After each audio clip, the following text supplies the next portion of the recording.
Pues recordemos que tenemos a San Pablo preso en Cesarea, que ha habido un cambio de procurador romano, y lo último que veíamos en el final del capítulo 24 es que han pasado 2 años desde que lo han llevado preso a Cesarea, y Félix, el procurador anterior, no ha hecho nada, esperando que le diera dinero Pablo, ¿se acuerdan, no? Entonces ha terminado el tiempo de Félix y le sustituye Festo, Poncio Festo. Entonces ahora vamos al capítulo 25 y leamos los versículos 1 al 5. 3 días después de haber llegado a la provincia, subió Ceso de Cesarea a Jerusalén.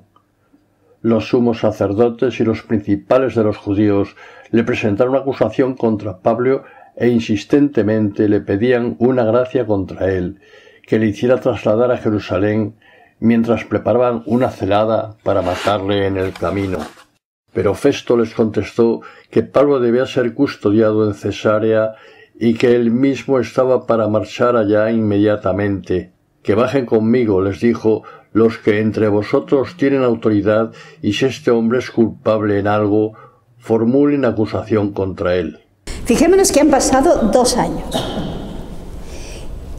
Parecía que ya tenían que haberse calmado los ánimos y que todo se hubiera normalizado, pero vemos que el odio contra Pablo y la voluntad de acabar con él están firmes.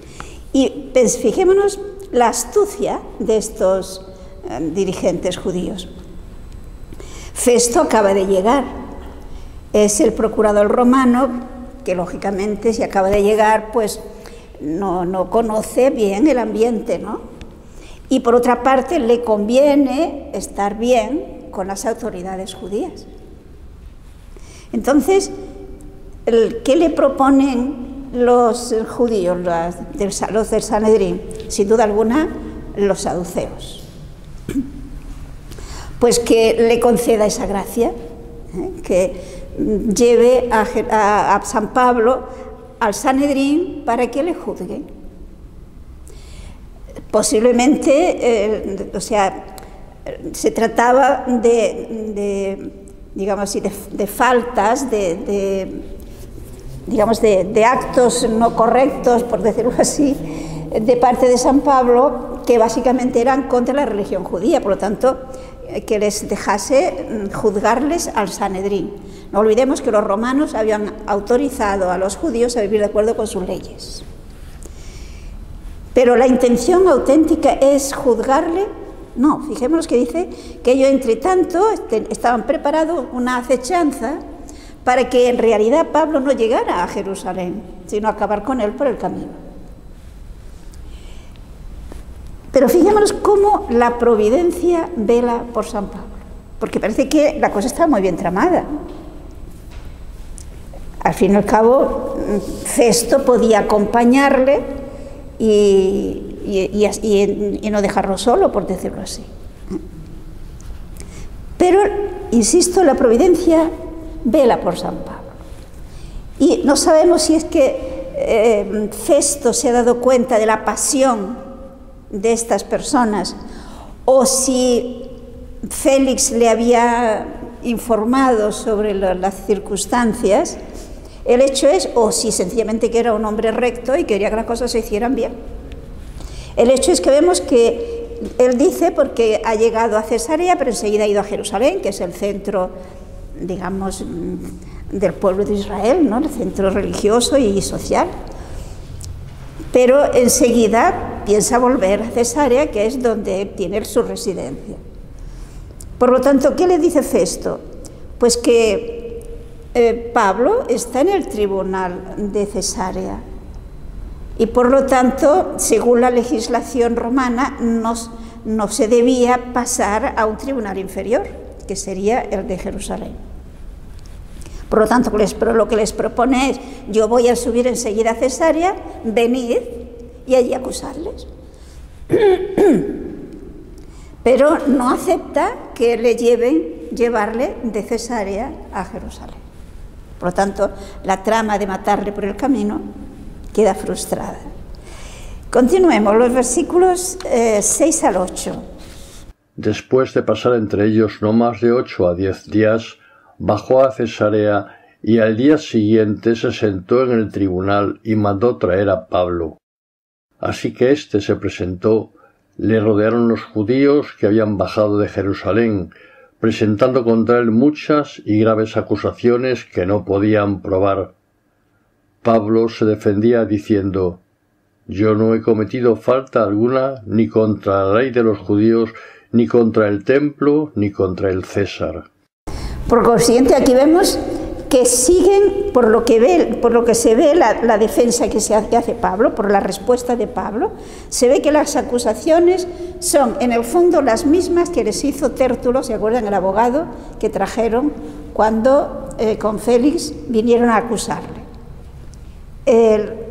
Por parte de Festo vemos que no se detiene, no da largas. Han pasado 2 años que lleva preso ya San Pablo y según la ley tenía que haberle dejado libre si nadie más le acusaba. Pero como Félix se lo dejó, pues él no quiere dar más tiempo, puesto que ya es el tiempo de tomar una decisión. Digamos, la prisión preventiva, que diríamos nosotros, ya se ha acabado el tiempo de la prisión preventiva. Y la manera como nos describe San Lucas se ve la aversión a San Pablo, la agresividad hacia San Pablo. Se presentan los judíos y lo rodean haciéndole muchas y graves acusaciones. San Pablo dice que él no ha faltado ni contra la ley de los judíos, ni contra el templo, ni contra el César. Con lo cual vemos que de lo que le acusaban era de haber profanado el templo, de haber formado alborotos y rebeliones contra el César, y más o menos lo mismo de lo que le acusó Tertuliano.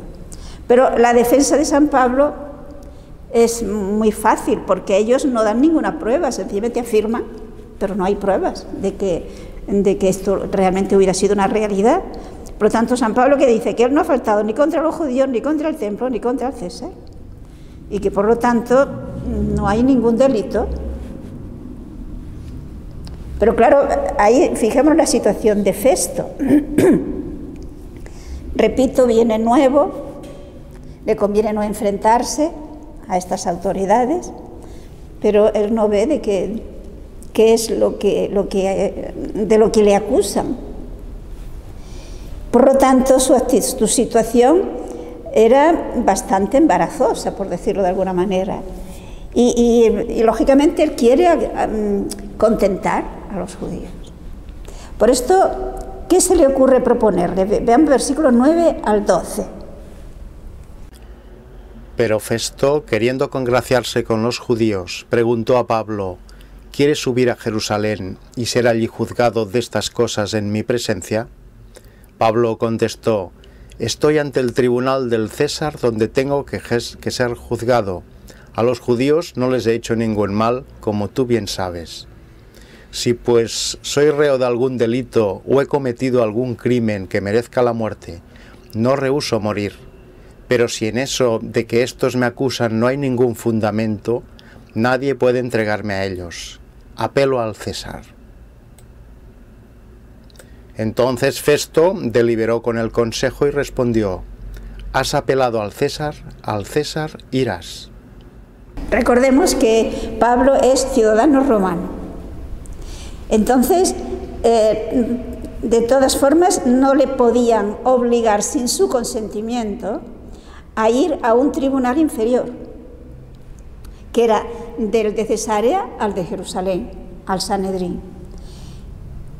Lo que le propone Festo es precisamente porque, repito, Festo no lo puede llevar a Jerusalén sin el consentimiento del reo. Entonces le propone, si nos fijamos, llevarle a Jerusalén, presentarle ante el tribunal del Sanedrín, pero delante de él, porque él es el responsable, porque es un ciudadano romano, no lo puede dejar. Pero claro, Pablo conoce muy bien la situación, sabe que no va a llegar a Jerusalén, conoce el odio que le tienen, lo ha podido ver que no se ha enfriado después de 2 años. Por lo tanto, ¿qué solución le queda? ¿Qué es lo que dice? Yo estoy ante el tribunal del César. Por lo tanto, no acepta que le juzguen los judíos. Es ante el tribunal del César, el tribunal romano, donde me tienen que juzgar. Entonces, como que realmente no ha hecho ningún delito contra los judíos ni contra el César, y Festo se ha dado cuenta, él no acepta ir a Jerusalén. Porque fijémonos que dice, si yo hubiera hecho algo que realmente fuera digno de muerte, lo aceptaría, pero no hay nada. Por lo tanto, la manera de protegerse es apelar al César. ¿Y qué significa esto de apelar al César? Pues que en el momento que Festo acepte, porque claro, Festo tiene que aceptar esa apelación o no, por eso si se han fijado, antes de aceptar, digamos, consulta al consejo, a los que están junto con él. Entonces, una vez consultado, pues ve que el consejo ve que es razonable lo que Pablo pide, y Festo acepta esa apelación que hace Pablo. Con lo cual, ¿qué significa? Pues que ahora todos los tribunales, digamos, inferiores al tribunal del emperador en Roma, quedan anulados, porque él ha apelado al César. Y como ciudadano romano tiene derecho. Y de esta manera, los judíos ya no pueden hacer nada. Es decir, si quieren pueden acusarle, pero tendrán que ir a Roma. Y eso ya es más complicado. En aquel tiempo, ir a Roma era mucho más complicado. Pero claro, fijémonos que ahora Festo se encuentra con un problema. Pablo tiene que mandarlo a Roma, pero no puede enviar a un preso sin que haya una carta en la que diga de qué se le acusa, qué cosa ha hecho este hombre para que le lleven preso a Roma. Pero él no lo ve claro. No puede, él se da cuenta de que se trata de cuestiones internas de los judíos, cuestiones de leyes judías, pero no ve dónde está. Y realmente se ve que Festo es un hombre recto. Por esto, veamos lo que se le ocurre, los versículos 13 al 21. Pasados algunos días, el rey Agripa y Benerice vinieron a Cesarea y fueron a saludar a Festo. Como pasaron allí bastantes días, Festo expuso al rey el caso de Pablo. Hay aquí un hombre, le dijo, que Félix dejó prisionero. Estando yo en Jerusalén, presentaron contra él acusación los sumos sacerdotes y los ancianos de los judíos, pidiendo contra él sentencia condenatoria. Yo les respondí que no es costumbre de los romanos entregar a un hombre antes de que el acusado tenga ante sí a los acusadores y se le dé la posibilidad de defenderse de la acusación. Ellos vinieron aquí juntamente conmigo y sin dilación me senté al día siguiente en el tribunal y mandé traer al hombre. Los acusadores comparecieron ante él, pero no presentaron ninguna acusación de los crímenes que yo sospechaba. Solamente tenían contra él unas discusiones sobre su propia religión y sobre un tal Jesús, ya muerto, de quien Pablo afirma que vive. Yo estaba perplejo sobre estas cuestiones y le propuse si quería ir a Jerusalén y ser allí juzgado de estas cosas. Pero como Pablo interpuso apelación de que su caso se reservase a la decisión de Augusto, mandé que le custodiara hasta remitirle al César. Aquí fijémonos que habla un hombre que es un pagano, que se encuentra perdido ante estas discusiones de los judíos. Y él, si se fijan, solo ha descubierto una cosa, que no deja de ser importante, interesante para nosotros, ¿no? Que se trata de una persona que ha muerto y que Pablo dice que vive. O sea, se dan cuenta que estamos ante el mensaje fundamental de la resurrección de Jesucristo. Pero bueno, ¿qué es lo que hace, por lo tanto, Festo? Pues que Herodes Agripa con Berenice vienen pues a felicitarle y a saludarle, porque claro, es este procurador de Roma que acaba de llegar. Y fijémonos que Agripa, Herodes Agripa, no sé si se acuerdan quién es este, uno de los Herodes, el último de hecho de la familia de los Herodes, es nieto, digamos, bisnieto de Herodes el Grande. Es decir, Herodes el Grande, padre de Aristóbulo, era padre de Herodes Agripa I, y Herodes Agripa I, padre de Herodes Agripa que aparece aquí. Pero fíjese, aquí aparece que convive como si fuesen pareja, como si fueran esposos, con Berenice, que era hermana suya. O sea, Herodes Agripa I es padre de Herodes Agripa II, de Drusila y de Berenice. Aquí vemos ya el nivel moral de este Herodes, como todos los Herodes. Y pues vienen a saludar a Festo. Y pues bueno, se pasan unos días. Entonces fijémonos que Festo ve la oportunidad de aclarar qué hace, qué escribe para el Augusto, para el César, de lo que ha hecho Pablo.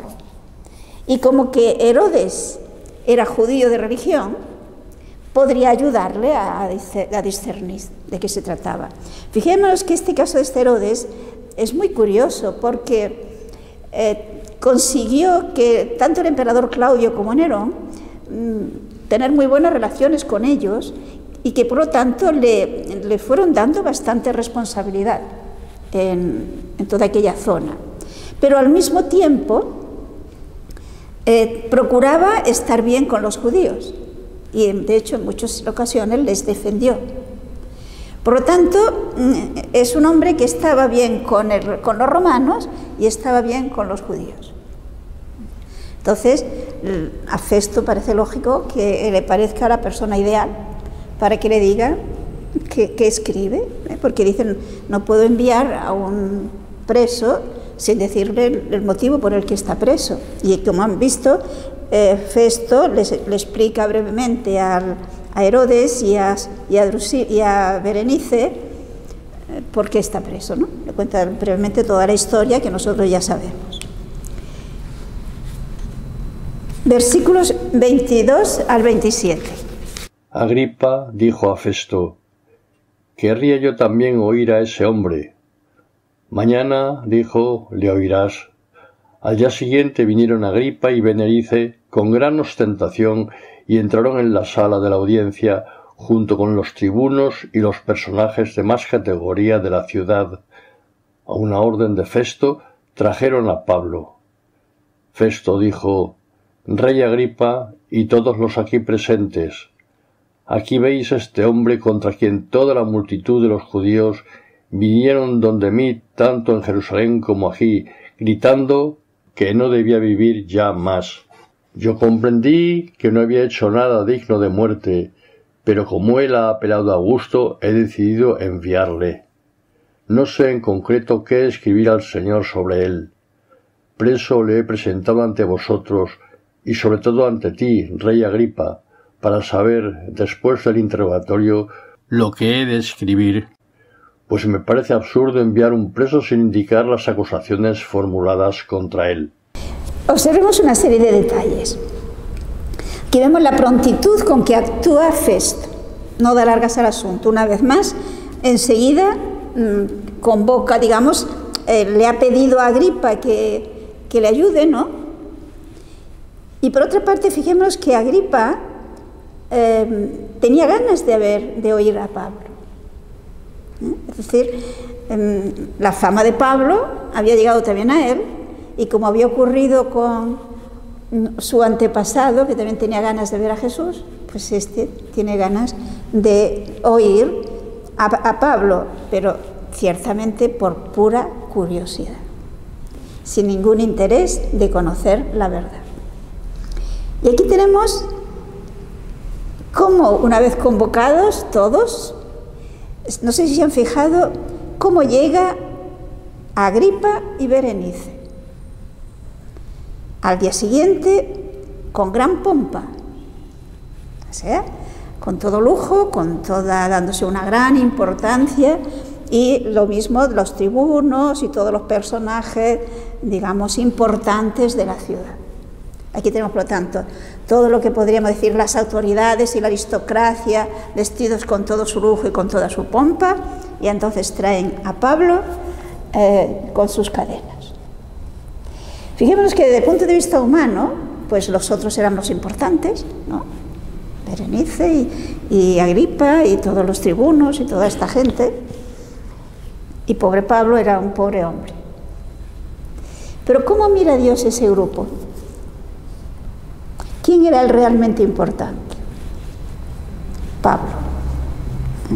O sea, es importante que veamos cómo los valores de Dios no coinciden con los valores humanos. A veces le damos mucha importancia según quién y a según qué cosas, y Dios mira las cosas de otra manera. Pero hay otro detalle también muy interesante, y en las palabras con que Festo se le dirige a Agripa. Es razonable lo que le dice de que él le puede ayudar, puesto que conoce la religión judía, conoce sus discusiones, porque Festo se ha dado cuenta de que se tratan de cuestiones de la religión de los judíos. Algunos traducen de sus supersticiones, y que dicen que no es digno de que viva San Pablo. Pero fijémonos que dice en el versículo 25, pero yo no he hallado en él nada que le haga reo de muerte, y habiendo él apelado al César, dice, del cual, el versículo 26, nada cierto tengo que escribir al Señor. ¿Quién es aquí el Señor en boca de Festo? El emperador. Sí, recordemos que los emperadores romanos se les daban títulos divinos, es Kyrios, el Señor. De ahí lo que decimos en el Gloria, solo tú, Señor, cuando nos dirigimos a Jesús. Los cristianos morían mártires en tiempos de Nerón y de los demás perseguidores romanos, porque se negaban, entre otras cosas, a llamar al emperador Señor. Solo Cristo es Señor, con este sentido de divino, Kyrios. Pero él, como un pagano que es, pues dice que no sabe qué escribir al Señor. Y entonces quiere que Herodes Agripa le ayude, como he dicho antes, a ver qué escribe. Y pasamos al capítulo 26, en el que vamos a ver cómo San Pablo, ahora hablando a Agripa, cuenta una vez más su conversión. O sea, tenemos 3 relatos de la conversión de San Pablo en el libro de los Hechos. Versículos 1 al 8. Agripa dijo a Pablo: «Se te permite hablar a tu favor». Entonces Pablo extendió su mano y empezó su defensa.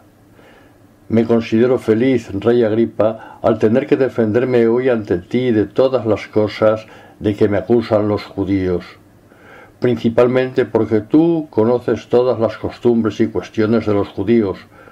Por eso te pido que me escuches pacientemente. Todos los judíos conocen mi vida desde mi juventud, desde cuando estuve en el seno de mi nación, en Jerusalén. Ellos me conocen de mucho tiempo atrás y si quieren pueden testificar que yo he vivido como fariseo, conforme a la secta más estricta de nuestra religión. Y si ahora estoy aquí procesado, es por la esperanza que tengo en la promesa hecha por Dios a nuestros padres, cuyo cumplimiento están esperando nuestras 12 tribus en el culto que asiduamente, noche y día, rinden a Dios. Por esta esperanza, oh rey, soy acusado por los judíos. ¿Por qué tenéis vosotros por increíble que Dios resucite a los muertos? Quizá nos puede parecer, en principio, leído así rápidamente, sorprendente las palabras primeras de San Pablo a Agripa, a Herodes Agripa. Porque Herodes Agripa, como que es ante Herodes Agripa que Pablo va a hablar para que Agripa sepa discernir de qué se trata, pues Agripa le da la palabra a San Pablo. Y fijémonos que San Pablo comienza pues por alabar de alguna manera a Agripa, y le dice que se siente dichoso de poder hablar ante Agripa. Y pienso, fijémonos que esto es interesante. ¿Acaso San Pablo no sabía la vida de este hombre? Sin duda alguna, porque era de dominio público.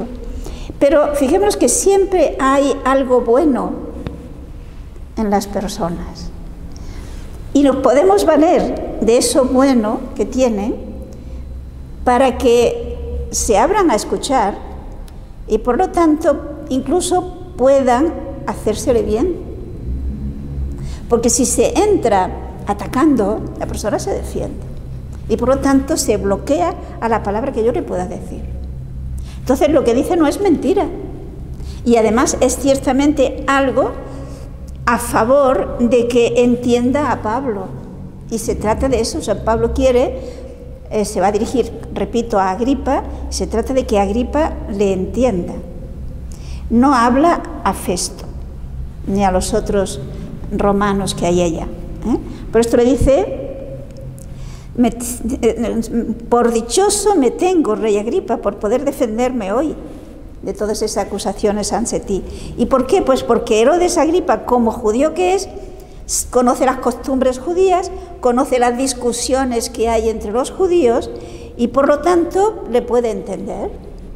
Porque veremos que San Pablo, al defenderse, va a hacer alusiones a la Sagrada Escritura y a lo que dice la Sagrada Escritura. Esto Festo no lo podía entender. O sea, él se dirige a Agripa. Y por lo tanto, comienza por decirle que los judíos, todos, ciertamente muchos, conocen perfectamente la vida de San Pablo. Conoce su infancia y sobre todo conoce el tiempo en que ha vivido en Jerusalén. Como había dicho antes, bajo la enseñanza de Gamaliel, un famoso rabino judío. Y que además él era fanático fariseo. Y que por lo tanto él ha vivido a fondo la religión de los judíos. Y si ellos quisieran dar testimonio, pueden hacerlo, porque son testigos realmente. Pero fijémonos en el versículo 6. Al presente soy sometido a juicio por la esperanza en las promesas hechas por Dios a nuestros padres. Aquí tenemos la clave. San Pablo cree las promesas de Dios a los antepasados judíos.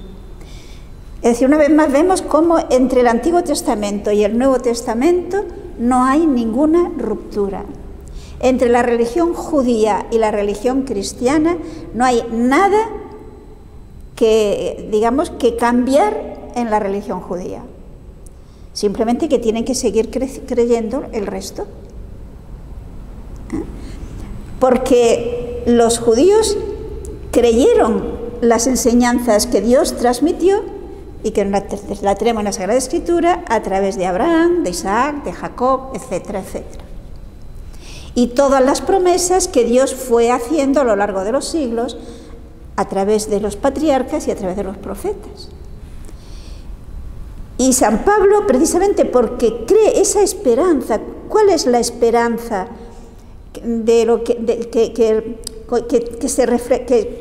vivían los judíos como consecuencia de lo que Dios prometió? Pues la llegada del Mesías y la resurrección de los muertos. Por lo tanto, dice cuyo cumplimiento las 12 tribus, sirviendo continuamente a Dios, esperan alcanzar, y así sigue siendo. O sea, los judíos esperan alcanzar las promesas de Dios que se hizo a través de los profetas. Y por consiguiente, él vive esa esperanza, y precisamente a causa de esa esperanza soy acusado, le dice al rey. Entonces fijémonos con qué habilidad se dirige ahora, es decir, cómo intenta que realmente Agripa le atienda y le entienda. ¿Tenéis por increíble que Dios resucite a los muertos? Si Agripa es saduceo, sí, no lo creerá. Pero seguramente no se atreverá a entrar en esa discusión. Pero ¿puede ser increíble que Dios resucite a los muertos? ¿Hay algo imposible para Dios? Por ahí va la pregunta. Si como judíos crees en que Dios es el omnipotente, ¿hay alguna cosa que impida que Dios pueda hacer eso? O sea, insisto que aquí tenemos la clave del mensaje cristiano. El hecho de que Cristo ha resucitado y que por lo tanto toda la humanidad resucitará en su momento. Es la gran promesa de Dios. Como decía San Juan en el Evangelio, unos para resurrección de vida y otros para resurrección de muerte, pero todos vamos a resucitar. En el capítulo 5, si no recuerdo más, del Evangelio de San Juan, que nos dice que llegará el día en que todos los que están en el sepulcro resucitarán. Y dice, bueno, ¿acaso Dios no puede hacerlo? Más o menos lo que le plantea. Si Dios lo ha prometido, es que no lo puede hacer. ¿Dónde está el problema? Esta es la cuestión, ¿no? ¿Dónde está el problema para no creerlo? Continuemos, desde el versículo 9 al 11. Yo pues me había creído obligado a combatir con todos los medios el nombre de Jesús el Nazoreo. Así lo hice en Jerusalén y con poderes recibidos de los sumos sacerdotes, yo mismo encerré a muchos santos en las cárceles. Y cuando se les condenaba a muerte, yo contribuía con mi voto. Frecuentemente recorría todas las sinagogas y a fuerza de castigos les obligaba a blasfemar, y rebosando de furor contra ellos, los perseguía hasta en las ciudades extranjeras. Fijémonos cómo expresa aquí San Pablo la hazaña con que persiguió a los cristianos. Porque nos dice que él se creyó como fariseo, como creyente judío, en el deber para agradar a Dios, según su mente confundida, que debía perseguir a los cristianos. Y lo hizo a fondo, y lo hizo con saña, lo hizo convencido de que ese era el mejor bien que se podía hacer para gloria de Dios y bien de la humanidad. Esta es la realidad.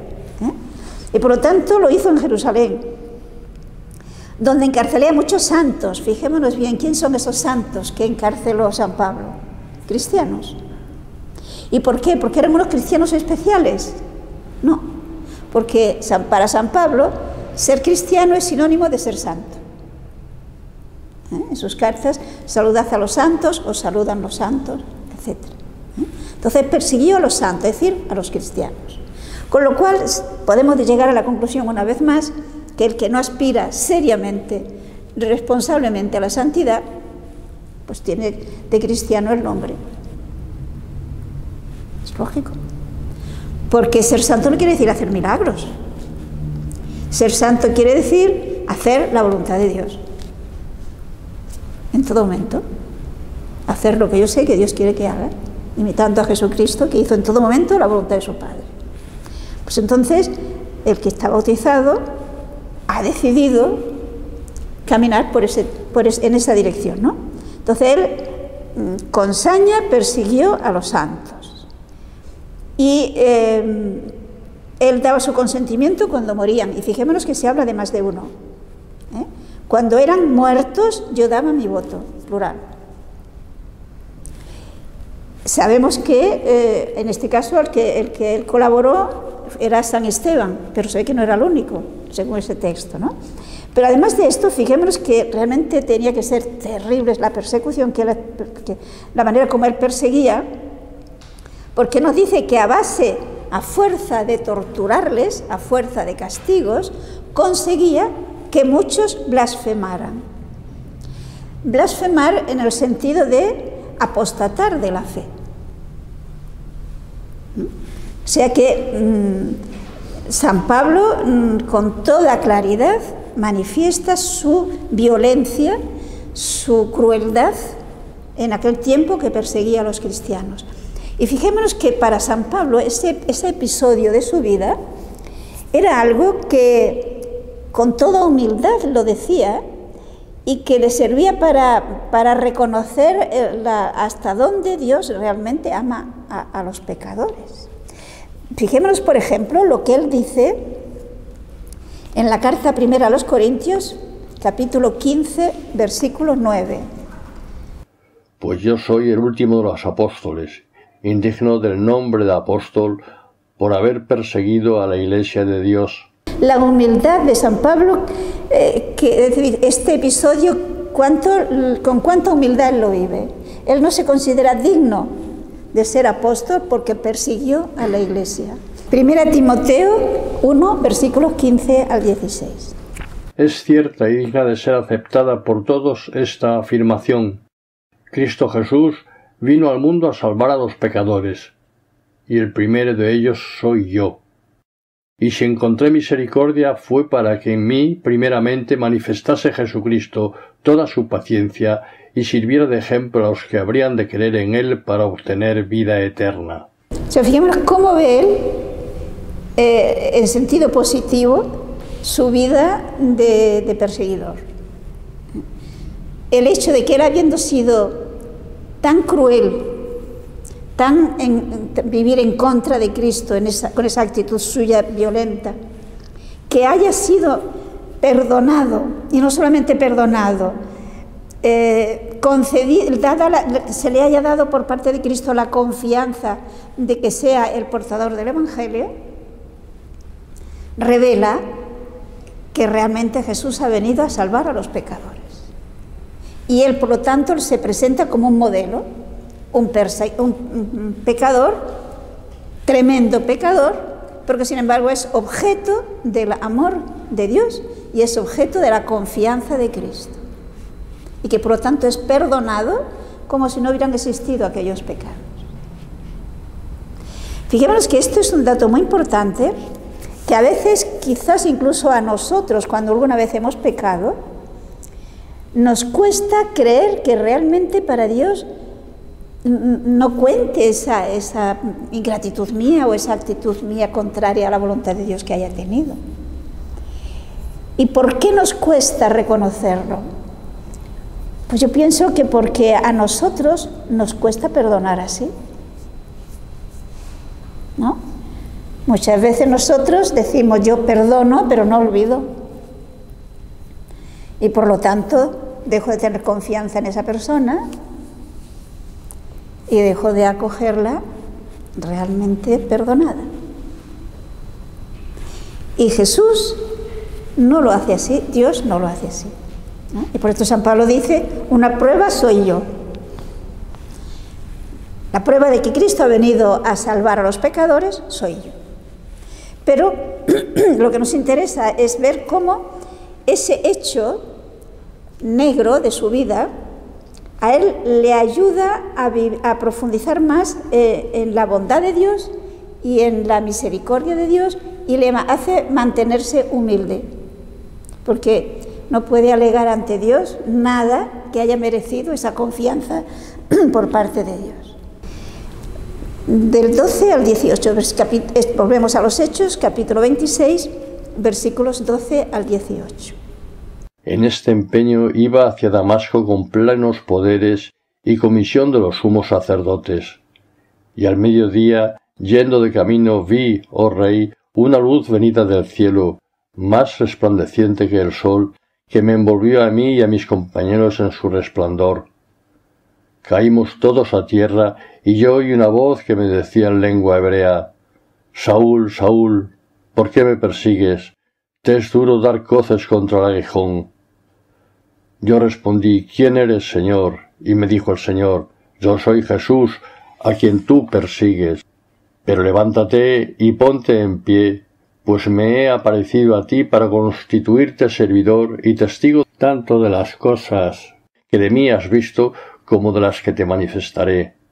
Yo te libraré de tu pueblo y de los gentiles, a los cuales yo te envío, para que les abras los ojos, para que se conviertan de las tinieblas a la luz y del poder de Satanás a Dios, y para que reciban el perdón de los pecados y una parte de la herencia entre los santificados, mediante la fe en mí.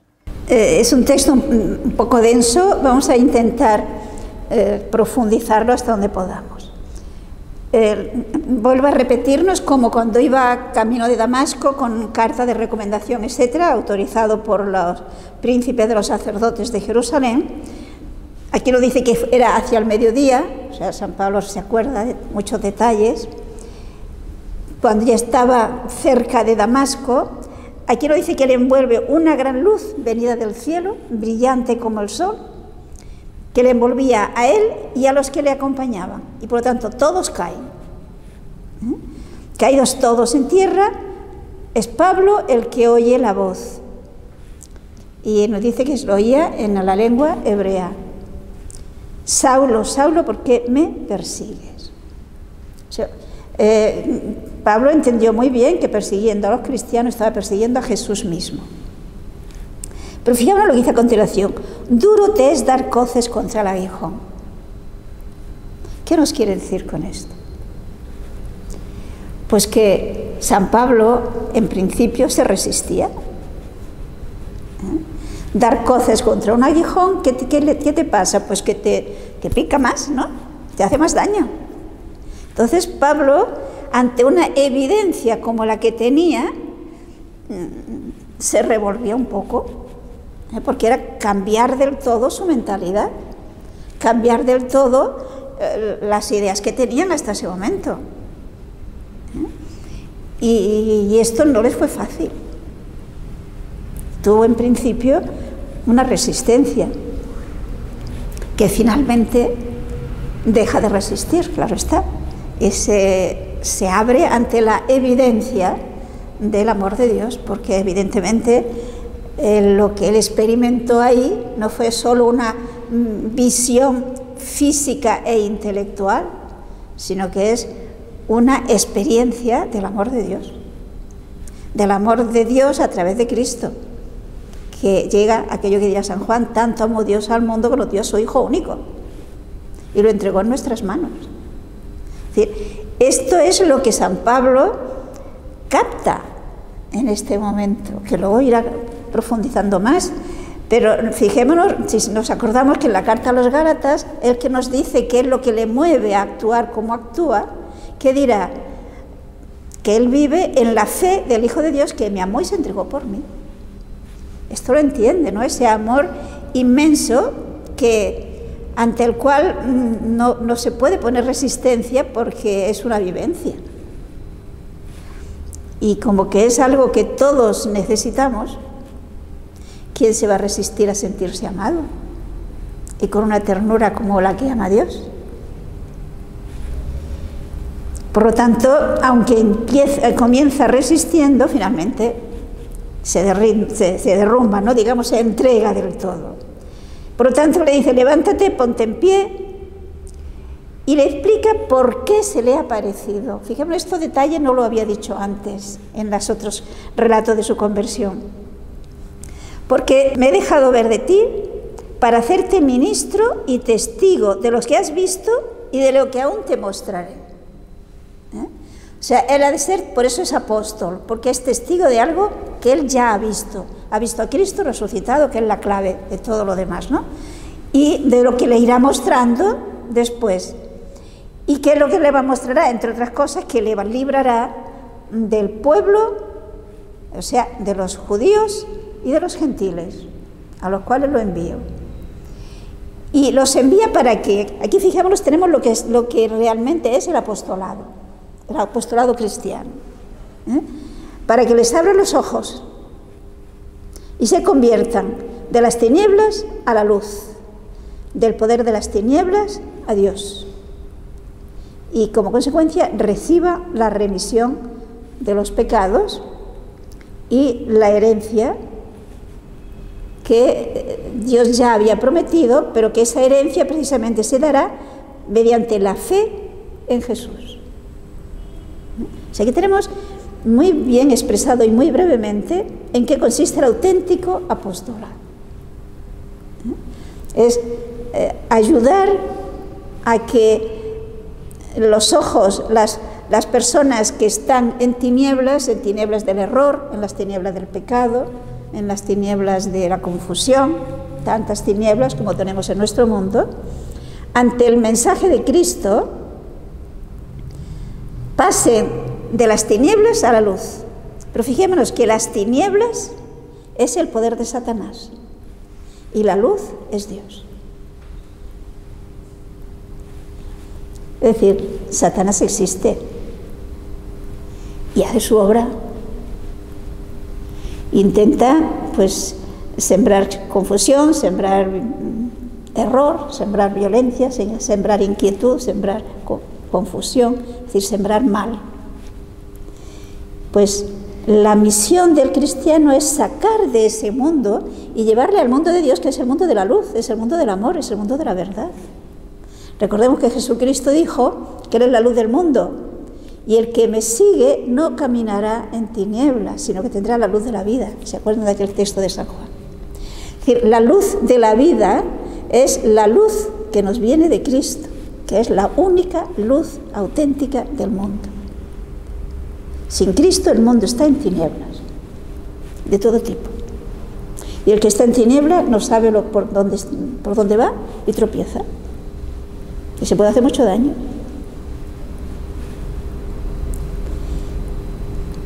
Podemos continuar los versículos 19 al 23. Así pues, rey Agripa, no fui desobediente a la visión celestial, sino que primero a los habitantes de Damasco, después a los de Jerusalén, y por todo el país de Judea, y también a los gentiles, he predicado que se convirtieran y que se volvieran a Dios, haciendo obras dignas de conversión. Por esto los judíos, habiéndome prendido en el templo, intentaban darme muerte. Con el auxilio de Dios, hasta el presente me he mantenido firme dando testimonio a pequeños y grandes, sin decir cosa que esté fuera de lo que los profetas y el mismo Moisés dijeron que había de suceder, que el Cristo que había de padecer y que después resucitar de entre los muertos anunciaría la luz al pueblo y a los gentiles. Después de esa luz que recibe de Cristo, camino de Damasco, dice: yo, oh rey, no le fui desobediente. O sea, está hablando a Agripa. Pablo fue coherente, Pablo fue obediente. Fijemos que él después hablará de que él predica para conseguir la obediencia de la fe.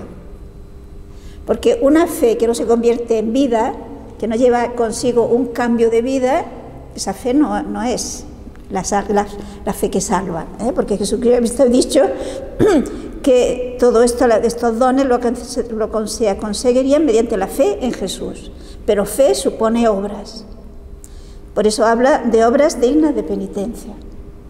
Y supone, por lo tanto, cambio, supone conversión, supone penitencia, en este sentido de cambio. Entonces Pablo, pues cogiendo, aceptando ese mensaje, ese encargo que le hace Jesús, pues se dedicó enseguida, primero en Damasco, luego en Jerusalén y luego en todo el mundo donde él ha ido. ¿Y qué es lo que preguntaba? Predicaba a los judíos y a los gentiles. Pues la conveniencia de la conversión a Dios, porque tienen el perdón, la necesidad de la penitencia y que hicieran obras dignas de penitencia. ¿Y cuáles son las obras dignas de penitencia? Quizá lo podíamos leer, aunque nos queda poco tiempo. Fijémonos en Efesios, capítulo 5, versículos 8 al 9. Porque en otro tiempo fuisteis tinieblas, mas ahora sois luz en el Señor. Vivid como hijos de la luz, pues el fruto de la luz consiste en toda bondad, justicia y verdad. O sea, las obras dignas de penitencia son esto: toda bondad, justicia y verdad. Lógicamente esto es progresivo. No podemos pasar de las tinieblas a la luz de un salto, sino poco a poco, con la ayuda de la gracia y nuestra colaboración. Vamos a quedarnos aquí porque enseguida veremos que Festo, el pobre hombre, va perdido, no entiende nada de lo que Pablo va diciendo y le parece que está loco. Pero esto lo vamos a dejar para el próximo día, si les parece.